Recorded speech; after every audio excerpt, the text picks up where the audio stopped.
2024년 12월 3일부터 2025년 3월 1일까지 탄핵의 전 사항을 보며 어머니가 해야 할 일이 분명히 있다고 생각해서 이 시국선언을 하게 되었습니다. 국민 여러분, 지금의 대한민국은 내 아이들이 평안하게 살아갈 그런 나라가 아닌 불안한 나라로 전락하고 있음을 부인할 수 없을 것입니다. 모든 것을 이론패하고 우리 어머니들은 내 조국 대한민국을 위해 피 흘리는 심정으로 오늘 이 시국선언을 하고자 합니다. 어머니는 이 땅의 마지막 보루입니다. 어머니가 낳은 생명들이 더 이상 비참하게 살 수 없습니다.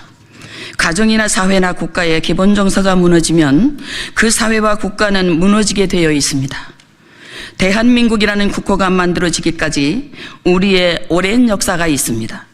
이렇게 만들어진 대한민국은 오늘날 OECD 국가 6위로 오를 만큼 대단한 발전을 거듭해온 나라입니다. 이렇게 성장한 나라의 국민 행복지수는 제로입니다. 우리나라 입법부는 국민 행복지수를 높여 약자가 안전하게 살아갈 수 있도록 입법을 해야 하고 그것이 입법부가 해야 할 일이라고 생각합니다. 그런데 우리의 입법부는 국민 행복지수를 높일 법과는 상관없이 정치인 범죄자를 보호할 법까지 만들어가는 그런 입법부가 되고 있다면 개탄스러운 것은 물론 이런 입법부는 대폭 수정을 해야 된다고 생각을 합니다. 또 입법부의 법사위원장이 국가보안법 위반 전과자가 법사위원장을 하고 있는 나라라면 대한민국의 입법 이상은 땅에 떨어졌다고 봅니다. 그러므로 국가보안법 전과자를 법사위원장으로 세운 더불어민주당은 국민의 신임을 이제라도 받으려면 이것부터 당을 쇄신해야 된다고 생각합니다. 우리 국민은 바보가 아닙니다. 언제까지 아니면 말고식의 불법을 두고 볼 수는 없습니다. 여기는 자유대한민국을 수호하는 대한민국입니다. 자유민주주의의 정치는 국민에 의한 국민을 위한 국민의 정치가 되어야 할 삼권 분립의 정치를 해야 한다고 생각합니다. 이 삼권 분립의 정치는 오직 국민 행복지수를 높이는 것이 그 목적이 되어야 하고 정치 파당 싸움이나 하는 그런 입법부가 되어서는 안 된다고 생각을 합니다. 오늘날의 우리 국민은 삼권 분립의 원칙을 잘 알고 있습니다. 입법권은 국회의 헌법 제40조죠. 행정권은 대통령을 수반으로 하는 정부의 헌법 제66조 사항입니다. 사법권은 법관으로 구성된 법원의 헌법 제101조에 속한다고 규정하고 있습니다. 하여 이 삼권 분립은 나라의 주인인 국민의 인권을 보장받고 인간답게 살아갈 수 있도록 만들어진 제도가 삼권 분립법입니다. 이 법은 입법을 만드는 사람부터 지켜야 합니다. 우리 국민이 바보가 아닌 이상 대통령께서 계엄으로 현 시대를 말씀하지 않아도 나라를 위협하는 탄핵 세력에 대하여는 너무도 잘 알고 있습니다. 하여 1.13 비상계엄을 통해서 삼권 분립이 무너진 것을 우리 국민 5천만 모두가 이제 알게 되었습니다. 처음부터 대통령이 계엄에 너무 놀라 그 계엄을 보고 믿어지지 않았습니다. 왜 윤석열 대통령은 비상계엄을 선포해야만 됐을까? 다른 방법은 없었을까? 이런 생각을 많이 했습니다. 그러나 시간이 갈수록 국민이 그동안 알지 못했던 것은 대통령이 직무도 시작하기 전에 탄핵을 시작하여 29번이나 탄핵을 하였다는 것을 계엄을 통해서 알게 됐습니다. 대통령께서 계엄을 하실 때 존경하는 국민 여러분, 저는 대통령으로서 피를 토하는 심정으로 국민 여러분께 호소드립니다. 라며 침통한 목소리로 1.23 대국민 담화 전문을 읽는 것을 보았습니다. 우리 어머니들은 그 담화문을 들으면서 처음에는 무슨 뜻인가 하였으나 대통령께서 임기도 시작하기 전부터 탄핵을 입에 담고 계속하는 29번의 탄핵을 보며 정부가 마비되어 가는 것을 보면서 얼마나 많은 날들을 고뇌하며 두렵고 떨리는 마음으로 하루하루를 보냈었을까를 생각하면 가슴이 아픕니다. 더불어민주당은 190석 이상의 무소불위의 힘을 만들어 가진 당으로서 판사를 겁박하고 검사를 탄핵하고 사법 업무를 마비시키고 장관과 감사원장, 이틀 출근한 방송통신위원장, 야당 대표를 째려봤다고 법무장관 등 29번의 탄핵으로 그 힘을 휘둘렀습니다. 우리 어머니들은 이것을 다 보았습니다.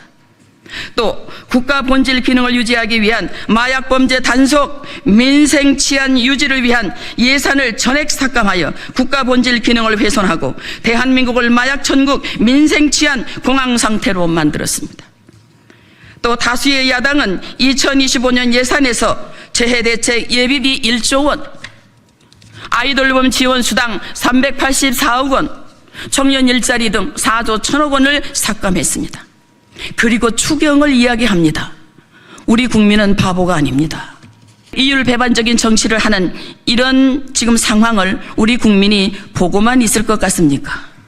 또 현 정부 2년 동안 더불어민주당은 민생은 외면하고 미친 듯이 탄핵을 29번이나 하여 국가 기능을 마비시키는, 국가와 국민을 위협하는 독재 입법부가 되었습니다. 그러나 우리 국민은 계엄으로 인하여 계몽되어 깨어났습니다. 그 증거가 지난 3.1절 대국민 맨손혁명의 손을 들었습니다. 이 맨손혁명은 어떤 것으로도 막을 수 없습니다. 한간에 이 혁명을 저해하고자 하는 음모가 있다고 들었습니다. 탄핵이 입법부의 권한이라면 비상계엄 선포는 행정부 수장인 대통령에게 주어진 권한도 있습니다. 그리고 국민혁명 또한 국민의 권한도 있습니다. 민주당 야당과 한동훈계로 일컫는 여당 소수의 의원들에 의해 대통령은 내란죄, 외환죄의 죄명으로 탄핵이 되었습니다. 부인할 수 없는 현실 속에서 개개인적인 의견은 있겠으나 이분들은 시대적 책임을 결코 묵과할 수 없을 것이라 생각을 합니다. 국무총리 탄핵도 200명이야 가결될 수 있는데 150명으로 무사 통과시키는 국회의장이었습니다. 그러나 우리 국민은 이제 계몽되고 깨어났다는 것을 기억하시기 바랍니다. 이론패하고 대통령은 내란 수사권이 없는 공수처의 불법 체포로 인해 인신고뇌의 수인복을 입고 감옥에 갇혀 있습니다. 우리 어머니들은 대통령을 잡범 취급을 하고 잡아 감옥에 가두는 이런 나라가 되었다는 것은 참으로 개탄스럽기 그지없습니다. 더욱 더불어민주당은 국민들의 개인 인권까지 감시하기 위해 카톡을 검열하는 법을 만들어 감시한다고 하니 더불어민주당에게 말하고자 합니다. 입법부는 국민 행복 지수를 높일 법을 만들어 국민을 행복하게 하는 기관이지 국민을 겁박하는 기관이 아니며 더욱 자유가 보장된 나라 대한민국이라는 것을 잊지 마시기 바랍니다. 그동안 우리 국민은 헌법 제소의 재판 과정을 보았습니다. 성경은 재판관에게 불의를 행치 말라고 당부합니다. 그동안 헌재에서 재판을 위한 심의 과정을 우리 국민은 모두 보았습니다. 국민이 재판관보다 더 현명한 판단을 하고 있기 때문에 불법은 통하지 않는 우리 국민이라는 것을 삼가 생각하고 후회 없는 재판을 하기 바랍니다.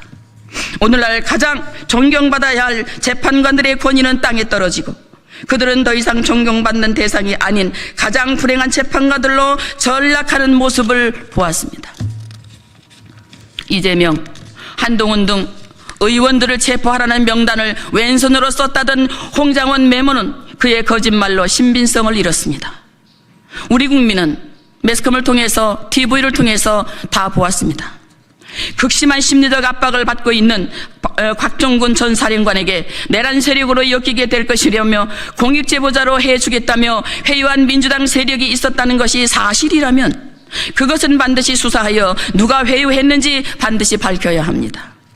더욱 곽종근의 녹취록이 공개된 시점에서 그 증언이 조작된 것이라면 헌재는 더 이상 이것을 심리할 근거로 사용할 수 없다고 생각을 합니다. 이제 곽종근, 홍장원의 거짓 진술이 드러났으니 법과 양심에 따라 헌재는 대통령을 기각도 아닌 각하를 해야 된다고 생각을 합니다. 헌재는 지금 당장 여론정치를 멈추고 법적 사실과 증거만으로 판단을 해야 할 것입니다. 저는 기도하는 어머니입니다. 1.23 계엄을 인하여 많은 사람들이 기도합니다. 나라는 어른이 있어야 됩니다. 그런데 탄핵 세력은 나라의 어른도 몰라보는 안타까운 사람들입니다. 대한민국은 자존심이 있는 나라입니다. 그런 나라가 외세의 영향을 받아 힘없는 나라가 되어 좌우될 수 없습니다. 우리나라는 어느 나라에 빌붙어서 살 그런 나라가 아닙니다. 또 우리 정치인 몇 사람으로 인해서 흔들릴 그런 나라도 아닙니다. 우리 백성은 기백이 있는 품성이 있습니다. 윤 대통령이 계엄을 하신 것은 기백이 있는 의병의 정신으로 하신 계엄이라는 것을 우리 국민은 잘 알고 있습니다. 어떻게 현직 대통령을 감옥에 넣고 대선을 이야기할 수 있습니까? 우리는 양심 있는 지도자를 원합니다. 인류의 역사 중 가장 오래된 역사를 가진 나라로서 인류의 머리가 되어야 할 나라가 남의 종이나 되는 정신으로 살아간다는 것은 참으로 자존심이 상하는 일입니다. 싸움을 해도 가치 있는 싸움을 하기 바랍니다. 서로를 해치는 그런 어리석은 불법은 이제 끝내야 됩니다. 끝으로 국민을 사랑하는 윤석열 대통령은 반드시 복귀해서 남은 임기를 국가를 위해 봉사할 수 있도록 헌재에게 촉구합니다. 하여 여당이든 야당이든 정신 차리고 국민 행복지수가 높아질 법을 만들어 지상 낙원을 이루는 대한민국을 만들어야 할 것을 또한 이 국회에 당부합니다. 헌정 질서를 유지하고 국민의 자유와 권리를 보호하고 공정한 국가 운영을 위한 아름다운 대한민국으로 회복될 수 있도록 5천만 우리 국민이 통합되어 우리 아이들이 꿈을 꿀 수 있는 그런 행복한 대한민국이 될 수 있도록 우리 어머니들은 소망합니다. 여러분 감사합니다.